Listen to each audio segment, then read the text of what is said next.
স্বয়ংবরা। এখন যার গল্প অবলম্বনে আমরা নাটকটি শুনব, তিনি একজন বিশিষ্ট ভারতীয় বাঙালি সাহিত্যিক, অনুবাদক, রসায়নবিদ ও অভিধান প্রণেতা। তিনি হলেন রাজশেখর বসু। তিনি পরশুরাম ছদ্মনামে তার ব্যঙ্গকৌতুক ও বিদ্রুপাত্মক কথা সাহিত্যের জন্য বিখ্যাত ছিলেন। ছদ্মনামে লেখা একটি হাসির গল্প স্বয়ংবরা। আমরা সবাই জানি স্বয়ংবর একটি প্রাচীন ভারতীয় সমাজের বিবাহ প্রথা। এই প্রথা মূলত উচ্চ বংশীয় রাজার কন্যাকে বিবাহ ঘিরেই পালিত হতো। সেই প্রথাকে নিয়ে পরশুরাম একটি ট্রেনের কামরায় ঘটা কাহিনী বিবৃত করেছেন। শুনেই দেখি কি আছে সেই গল্পে। হাসি পেলে জোরে হেসে নিন আপনারাও। বর্ষাকাল, জুলাই মাস। কেদার চ্যাটার্জির হেঁদুয়ার বাড়িতে আজকে জমিয়ে আড্ডা বসেছে। আড্ডায় উপস্থিত বংশলোচন সেন, নগেন রায়, বিনোদ গুপ্ত আর অবশ্যই কেদার চ্যাটার্জি নিজে। ঘড়িতে যখন সন্ধে 8:30 বাজে, তখন সবাই বাড়ি ফেরার প্রস্তুতি নিচ্ছিল। কিন্তু হঠাৎ করে এমন মুষলধারে বৃষ্টি শুরু হলো যে সবার বাড়ি ফেরার আশা ভণ্ডুল হয়ে গেল। কেদার চ্যাটার্জি হাসতে হাসতে বাকিদের বলল, এই বৃষ্টি 2 ঘন্টার আগে ধরবে বলে তো মনে হচ্ছে না। আমি বরং হৃদয়কে একটু মুসুর ডালের খিচুড়ি আর ইলিশ মাছ ভাজা রান্না করতে বলি, আর একটু গল্প করে ভালো করে খেয়ে দে, তারপর না হয় তোমরা বাড়ি যাও। বৃষ্টির দিনে এমন একটা চমৎকার প্রস্তাবে না করে এই সাধ্য কারি বা আছে? যেই 3 জন বিদায় নেওয়ার জন্য উঠে দাঁড়িয়েছিল, তারা আবার তাদের পুরনো জায়গায় আরাম করে বসে পড়ল। এবার বংশলোচন কেদার চ্যাটার্জির দিকে আবদার করে বলল, ওহে কেদার, তোমার তো জীবনের অভিজ্ঞতার শেষ নেই। খিচুড়ি আর ইলিশটা খাওয়ার আগে একটা জব্বর দেখে গপ্প শোনাও তো দেখি। কেদার চ্যাটার্জি এই শুনে উত্তর দিল, তাহলে কি আজকে আমরা মুঙ্গেরে আমার একটা বাঘিনীর খপ্পরে পড়ার গল্প শোনাবো? বিনোদ এই শুনে বলল, না কেদারদা, বাঘের গল্প আমি শুনতে চাই না। কেদার চ্যাটার্জি জিজ্ঞেস করল, তাহলে কিসের গল্প শুনতে চাও? ভূতের না সাপের? নগেন বলল, আপনি কি বলুন তো কেদারদা, সব রসবোধ কি আপনি হারিয়ে ফেলেছেন? এই বৃষ্টি দেখতে দেখতে কেউ বাঘ বা সাপ বা ভূতের গল্প শোনে নাকি? এই আবহাওয়ার জন্যে আদর্শ হলো একটা মোলায়েম ধাঁচের প্রেমের গল্প। বিনোদ ঠাট্টা করে বলল, কেদারদা বলবে প্রেমের গল্প? তাহলেই হয়েছে। আমাদের আর কেদারদার জেনারেশনের মধ্যে বিস্তর ফারাক। আমরা যেটাকে প্রেম বলে বুঝি, সেটা কেদারদার কাছে নিছক মেয়েবাজি বলে গণ্য হবে। ওই ম্যাড় প্রেমের কাহিনী আমি শুনতে পারবো না, এই বলে দিলাম। কেদার চ্যাটার্জি এই শুনে একটু উত্তেজিত হয়ে বলল, স্টুপিডের মতো কথা বলিস না তো বিনোদ। আচ্ছা, প্রেম জিনিসটা কি মোটর গাড়ি যে প্রত্যেক বছর সেটার উন্নত উন্নত মডেল আসবে? হ্যাঁ শোন, তোদের ওই বঙ্কিম চাটুর্যে আর শরৎ চাটুর্যে বানিয়ে বানিয়ে গপ্প লেখে, কিন্তু এই কেদার চ্যাটার্জি হলো গিয়ে খাঁটি ব্রাহ্মণ। আমার স্টকে ওসব কোনো বানানো গপ্প থাকে না, বুঝলি চ্যাংড়া ছেলে। আমার সব গল্পই হলো সত্য ঘটনা, এক্কেবারে আসল। কেদার চ্যাটার্জি খেপে যাচ্ছে দেখে বংশলোচন ম্যানেজ দেওয়ার জন্য বলল, আহা, তোমরা কোনো কারণ ছাড়া একজন ব্রাহ্মণকে খেপাচ্ছ কেন? কেদারকে মন খুলে ওর গপ্পটা বলতে দাও না। নগেন এই শুনে বলল, এ কেদারদা, উই আর ভেরি সরি। আমি আমার মায়ের দিব্যি খেয়ে বলছি, তোমার কথা আমরা কেউ কাটবো না। নাও নাও, তুমি এবার তোমার গপ্পটা শুরু করো। এটা শুনে কেদার বাবু যে বেশ সন্তুষ্ট হলো তাতে কোনো সন্দেহ নেই। সে গলা খাকরে বলতে শুরু করলো, এই গপ্পেও একজন বাঘিনী আছে, তবে মুঙ্গেরে যেমন আমি আসল বাঘিনীর পাল্লায় পড়েছিলাম, এই বাঘিনী তেমন নয়। এ হলো পা থেকে মাথা অবধি খাঁটি মেয়ে মানুষ। এর সঙ্গে আমার দেখা হয়েছিল প্রায় আজ থেকে 20 বছর আগে। পাঞ্জাব মেলে, বুঝলে? কেদার চ্যাটার্জি এমন সুন্দরভাবে গল্পটা বলতে শুরু করলো যে ওই হেদুয়ার বাড়ির বৈঠকখানা থেকে সবাই যেন আস্তে আস্তে 20 বছর পিছিয়ে গেল। চলুন তাহলে আমরাও একটু 20 বছর আগে পিছিয়ে যাই। কেদার চ্যাটার্জি উত্তরপ্রদেশের টুন্ডলায় গেছিল তার মেয়ে জামাইয়ের কাছে কয়েকদিন থাকতে। ফেরার পথে 2 দিন কাশিতে থেকে তারপর কলকাতায় ফিরবে, এই ছিল তার মতলব। কেদার বাবুর জামাই রেলের বড় পোস্টে কাজ করে। শ্বশুরমশাইয়ের কাশি যাত্রার জন্য সে ফার্স্ট ক্লাস কামরা বুক করে দিয়েছিল। পাঞ্জাব মেল সকাল 7টায় টুন্ডলা স্টেশনে ঢুকবে। তখন শীতকাল, কুয়াশায় প্রায় কিছুই ঠিক করে দেখা যাচ্ছে না। কেদার বাবু কোনোভাবে তার কামরাটা চিহ্নিত করে তাড়াতাড়ি ওতে উঠে পড়ল। কামরায় ঢুকে তো কেদার চ্যাটার্জি চমকে উঠল। সে যেখানে এসে বসেছে তার উল্টো দিকে ওপরের বাড়তে শুয়ে আছে একটা অসুরের সাইজের ব্রিটিশ সাহেব। যে কেউ তার ওই নাক ডাকার আওয়াজ শুনেই উল্টে পড়ে যাবে। উনি জেগে গেলে যে কি রূপ দেখাবেন সেটা ভাবতেও কেদার বাবুর বেশ ভয় করছে। অন্যদিকে তার মাথার উপরে যে ঘুমোচ্ছে একজন বেটে আর মোটা আকারের সাহেব।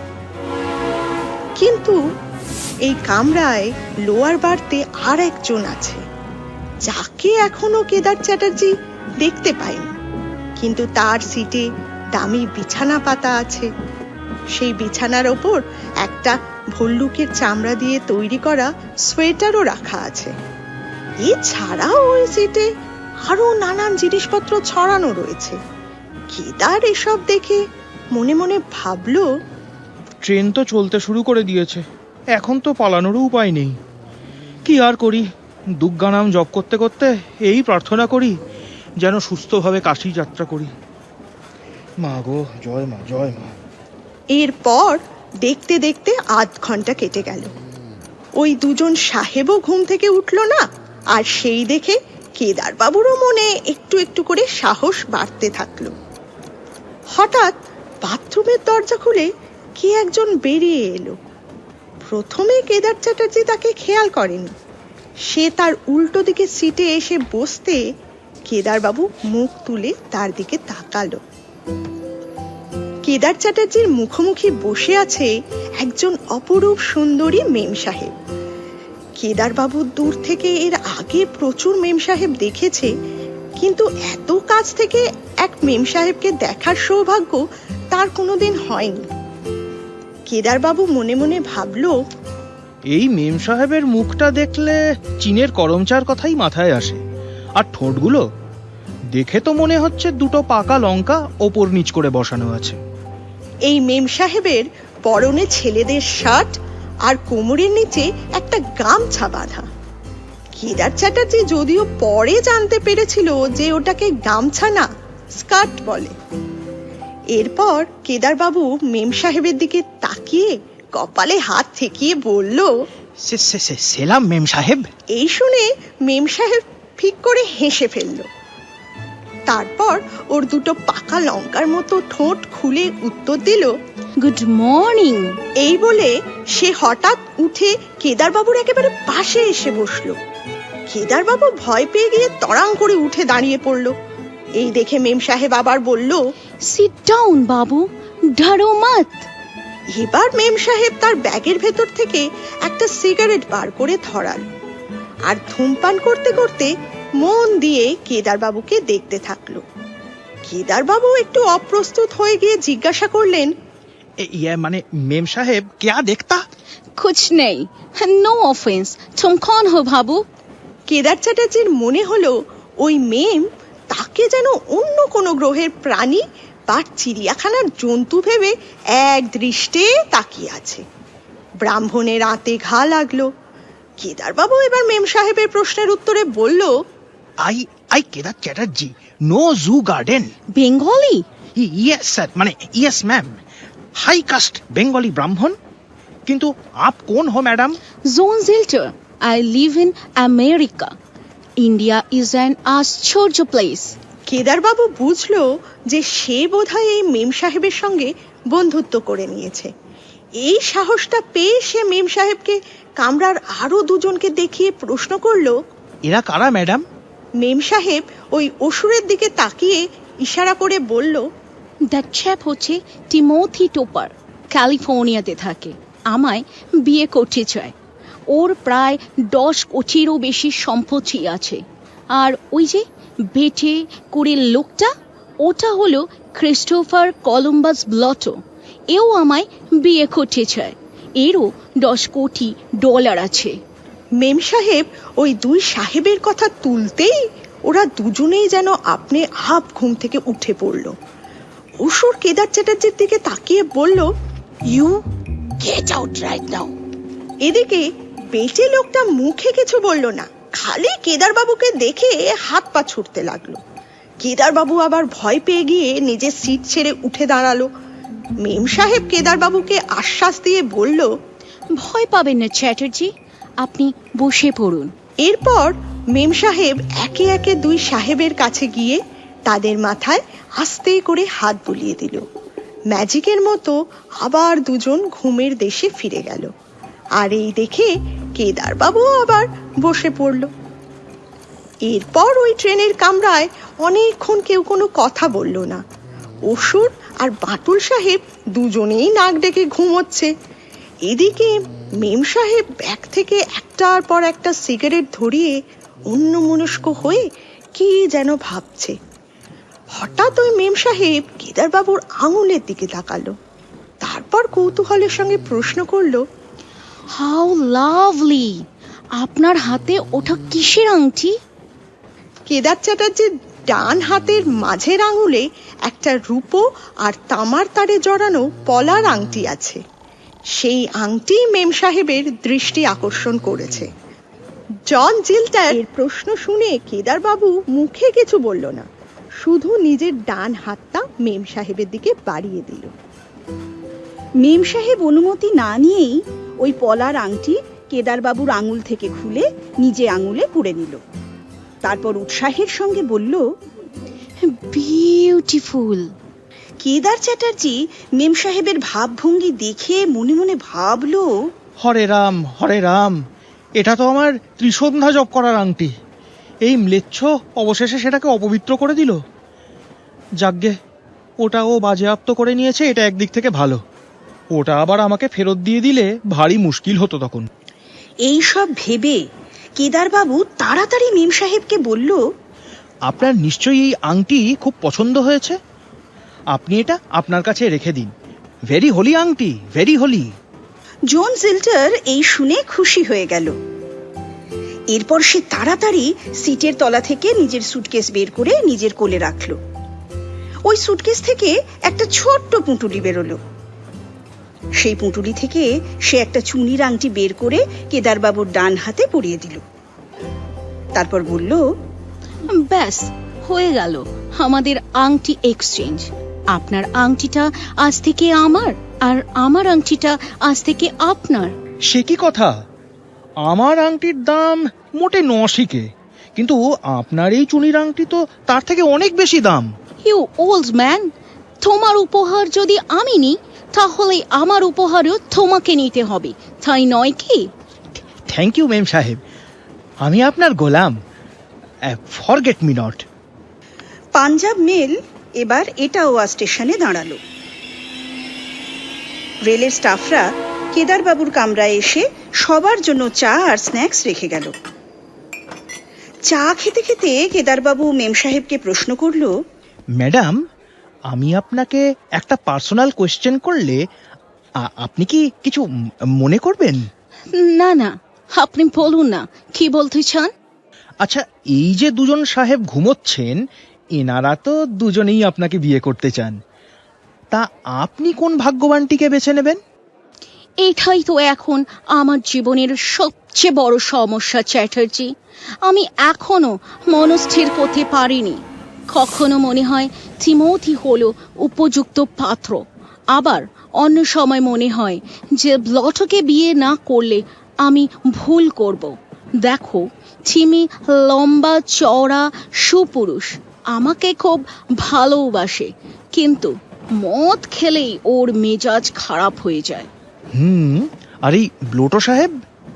ব্লটো যদিও একটু বয়স্ক, বেটে আর মোটা সোটা, ওর মন অত্যন্ত নরম। তাছাড়া ও আমার সব কথা মেনে চলে। তবে এই মদ খেয়ে নিলে আবার রূপ বদলে ভ্যাঁ ভ্যাঁ করে বাচ্চাদের মতো কাঁদতে শুরু করে। এটা তো বেশ টাফ ডিসিশন মনে হচ্ছে। বটেই তো, কিন্তু আমি আজ নিজেই নিজেকে কথা দিয়েছি যে হাওড়া পৌঁছানোর আগেই আমি ফাইনাল সিদ্ধান্ত নিয়ে ফেলব। এই বলে মেম সাহেব আবার কেদার চ্যাটার্জির দিকে এক দৃষ্টে তাকিয়ে থাকলো। তারপর তার ঠোঁটের কোণে কেদারবাবু স্পষ্ট একটা হাসি দেখতে পেল। কেদারবাবু জিজ্ঞেস করলো, আপনি হাসছেন কেন? কারণ আমি আমার সমস্যার সমাধান পেয়ে গেছি। কি সমাধান? তুমি যাকে বলবে আমি তাকেই বিয়ে করব, এটাই আমার শেষ কথা। কেদারবাবুর উত্তরের অপেক্ষা না করে মেম সাহেব আবার বলল, চ্যাটার্জি, তুমি ভেবে নাও তাহলে। আমি একটু প্যান্ট্রিকারে গেলাম, আর যদি দেখো চিমি আর ব্লটো ঝামেলা শুরু করেছে, তাহলে চেন টেনো। এই বলে জন জিল্টার কামরা থেকে বেরিয়ে গেল। যেই না মেম সাহেব কামরা ছেড়ে বেরিয়েছে, অমনি ওই বাটুল সাহেব কেদারবাবুকে খপ করে ধরল। তারপর বলল, গুড ইভিনিং বাবু, আমার নাম ক্রিস্টোফার কলম্বাস ব্লটো, আর আমি আপনাকে 5 টাকা বকশিশ দিতে চাই। কেদার চ্যাটার্জি ঘাবড়ে গিয়ে প্রশ্ন করল, কিন্তু কেন হুজুর? মিস চিল্টারকে তোমায় রাজি করাতেই হবে। আমি তোমাদের সব কথা শুনেছি। তুমি ওনার কন্যাকর্তা। ওই টিমোথি টোপার অতি পাজি লোক। ও একটা পাঁড় মাতাল গরিব লোক। ওর সঙ্গে বিয়ে হলে মিস চিল্টার কোনো দিন খুশি থাকবেন না, আমি জানি।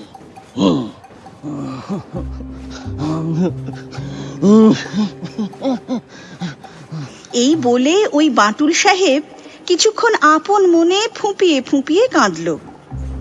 তারপর আবার বার্থে শুয়ে পড়ে নাক ডাকতে শুরু করলো। এবার এলো অসুরের পালা। টিমোথি সাহেব তড়াং করে বিছানা ছেড়ে উঠে কেদার চ্যাটার্জির হাতটা জোরে চেপে ধরল। তারপর বলল, এই যে শোনো, আমি সব শুনেছি। যদি তুমি মিস চিল্টারকে না বলো আমাকে বিয়ে করতে, তাহলে তাহলে আমি তোমার সব হাড় গোড় ভেঙে জেলি বানিয়ে দেব। আমার অগাধ সম্পত্তি থাকতে এই পেটে বচ্চাটা মিস চিল্টারকে বিয়ে করবে? কিছুতেই না, কিছুতেই না। এই শুনে বাটুল সাহেব উঠে বসল আর অসুর সাহেবকে উদ্দেশ্য করে বলল, ইউ স্কাউন্ডেল! কেদার চ্যাটার্জি বুঝতে পারল যে এটা কোনো প্রকারের ইংরেজি গালাগালি, কারণ এর কিছুক্ষণ পরেই অসুর আর বাটুল সাহেবের মধ্যে হাতাহাতি শুরু হয়ে গেল।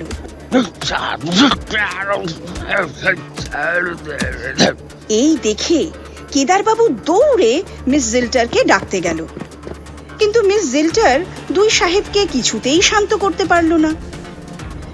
পরিস্থিতি হাতের বাইরে চলে যাচ্ছে দেখে কেদারবাবু কামরা থেকে বেরিয়ে কারুর কাছে সাহায্য চাইবে এটাই ঠিক করলো।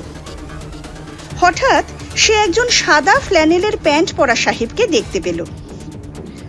তাকে গিয়ে সবটা বোঝানোর পর সে কেদার চ্যাটার্জিকে বলল, লেটস গো।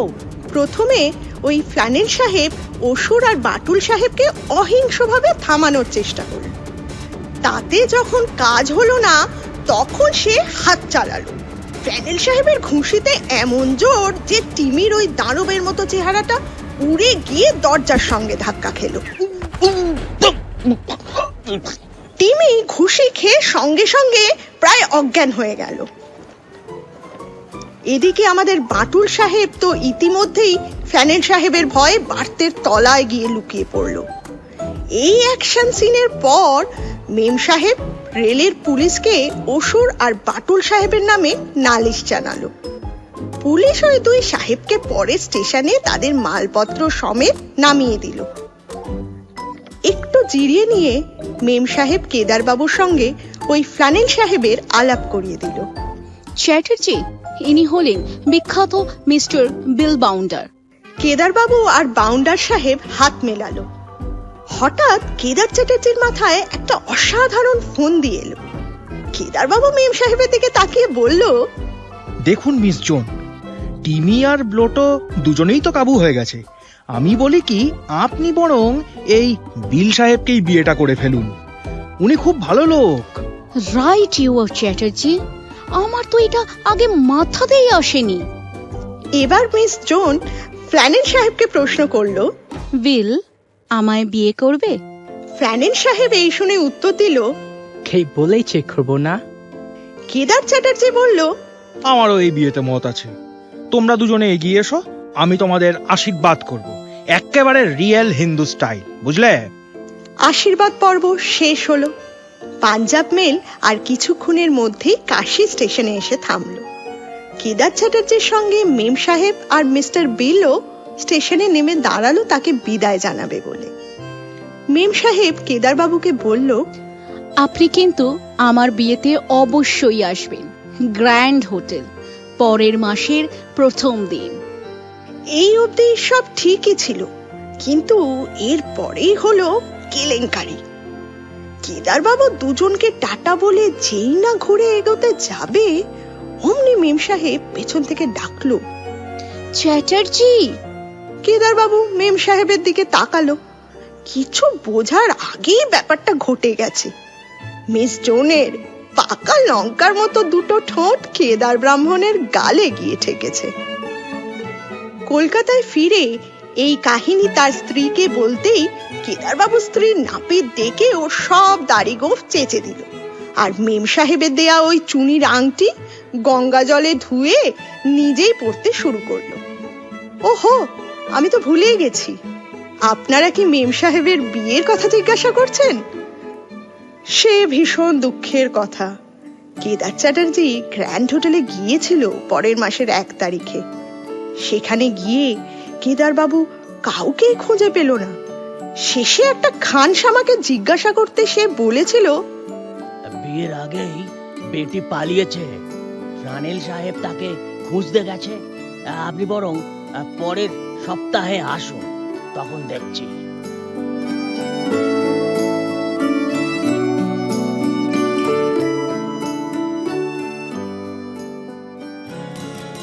এতক্ষণ শুনলেন টাইমস অফ থিয়েটারের অডিও স্টোরির প্রথম ব্যাচের ছাত্রছাত্রীদের উপস্থাপনায় রাজশেখর বসুর কাহিনী অবলম্বনে নাটক স্বয়ম্বরা।